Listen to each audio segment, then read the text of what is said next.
Hi everybody. Sometime while working you make some mistakes, and to undo this you can simply click Ctrl Z. But if you work with a lot of layers, you may accidentally change a layer that you don't want to change.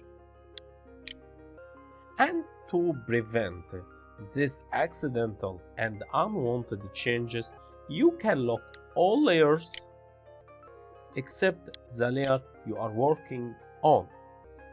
The lock here prevents you from making any changes. Let's try select the layer. You can select it.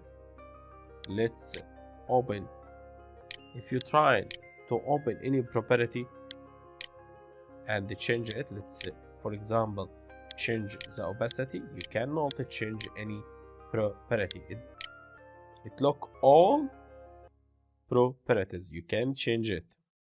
This is very helpful because sometimes you make some unwanted changes and you don't notice that you make these changes, and you discover these mistakes at the end of the project and you find it very difficult to solve.